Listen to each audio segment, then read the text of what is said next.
Hello dear students, this is Hasina Islam, lecturer, Department of English, Tongi Government College. This lecture is for the students of Honours second year. In my previous lecture, I have discussed about Victorian period, and today I will give you some important questions and answer from Victorian period. Okay, that is, and I think this will be very helpful for you. First of all, I told you that the Victorian period is called the age of faith and doubt. Why this age is called the age of faith and doubt? Because due to the scientific advancement, there was conflict between religion and science, and Victorian age witnessed the conflict between science and religion. There was controversy between different political ideologies. It was an age of diverse doctrines. The authors of the age reflected the tendencies of the age in their works. That's why this age is called the age of faith and doubt. The doubt, that is, and this took place because of the theory of evolution, and there was the doubt between, the conflict between religion and science. Then another important thing from Victorian period, that is Oxford movement. What is Oxford movement? It was a movement within the Church of England, that is originated at Oxford University in 1833, that sought to link the Anglican Church more closely to the Roman Catholic Church. We know that there was conflict between the Anglican Church and Roman Catholic Church, and due to this Oxford movement, there was a link between Anglican Church and the Roman Catholic Church. And who guided this movement? That is, who is the leader of Oxford movement? Actually, John Henry Cardinal Newman was the founder of Oxford movement. He tried to establish the supremacy of Catholicism and bring about a new life to Anglican Church. So he is the leader of Oxford movement. And in my previous class, I have also discussed about pre-Raphaelites. What is that? It was a movement for the artist, and later it took place in literature, and it shaped the literary period, literature also. Another thing I have discussed, that is Victorian compromise. So what is Victorian compromise? Victorian compromise means the compromise between science and religion, faith and doubt, which were widespread in the Victorian age. That's why this age is called the age of compromise. Okay, and Tennyson, Alfred Tennyson, he is called the poet of Victorian compromise.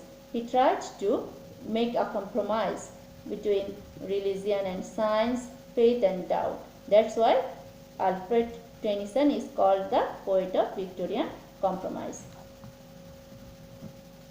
Then we know that is in this age evolution theory or Darwin's theory was very famous, and he wrote a book, the Origin of the Species, and this book is written by Charles Darwin. Actually, the book deals with the evolution of mankind. It created controversy regarding the origin of mankind. It questioned the biblical concept of mankind. It was published in 1859. And another important question from this period is who is called an un-Victorian poet? That is, though he was a poet of the Victorian age, but he is called an un-Victorian poet, and he is Robert Browning. Why Robert Browning is called an un-Victorian poet? Because the Victorian, he does not deal with the crisis of the Victorian age, but with the universal human drama. He is interested in man-woman relationship of all ages. That's why he is called an Victorian poet. Then to start, Victorian age, of course we have to know about dramatic monologue, because dramatic monologue was a famous form of writing in this period. That is, in poetry we find dramatic monologue. Most of Robert Browning's poems are written in this form, and Tennyson also followed this form, dramatic monologue. Can you remember what is dramatic monologue? A dramatic monologue is a kind of poem where a single speaker speaks, and a single speaker speaks, and of course there should have a silent listener or more than one listener, but the listener will remain silent through the whole poem, and the listener's presence will be revealed through the speaker's comment. Okay, and this type of poem deals with psychological tension. If you remember, that is in first year you have read the poem The Good Morrow by John Donne. It has all the characteristics of a dramatic monologue, but it is not a dramatic monologue. Why it is not a dramatic monologue? Because it doesn't have the psychological tension that we find in Browning's poem. So these things are very important for dramatic monologue. That is, of course, in a dramatic monologue there must be a single speaker who will speak, and the listener will remain silent. Okay, and the psychological tension, there must be psychological tension. And Victorian age is also called the age of novel, because in this age in this age there are so many novels are written by some famous writers. And Victorian age is an age for the success and development of English novel. The social actually in these novels we find the social factors, that is the social factors like industrial revolution, conflict between science and religion, political, religious, scientific ideas influenced the Victorian age, and all these are reflected in those novels. Freedom of women was another factor that needed narrative expression. As a result, novel as a form of literature developed during the Victorian age.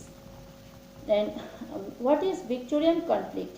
Several times we came to know about this, isn't it? That is, what is Victorian conflict? The conflict that took place because of scientific advancement, and this conflict is between science and religion, and this is called the Victorian conflict. That is, Victorian conflict refers to the conflicts of morality, technology and industry, faith and doubt, imperialism and rights of women and ethnic minorities.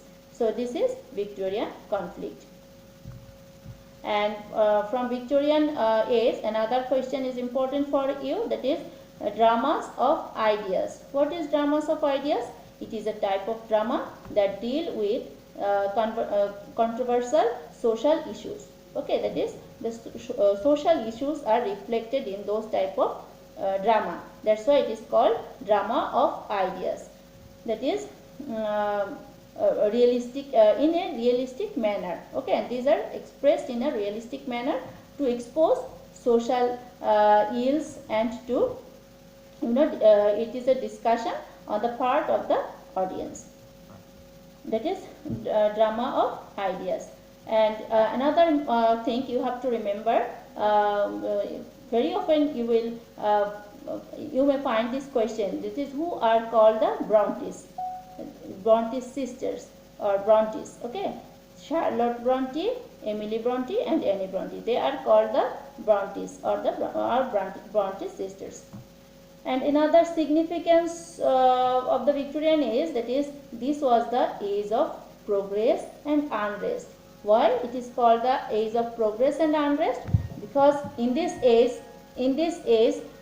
there was a huge industrial revolution, and because of industrialization, people become very busy, and that's why they didn't get enough time to take rest. That's why this age is called an age of unrest. Okay, so this is for you, and I think all these questions will be very helpful for you, and of course you will read these questions and you will try to find out our other questions from this age, and you will study from Victorian age. So no more today, and have a nice day. Thank you, all of you.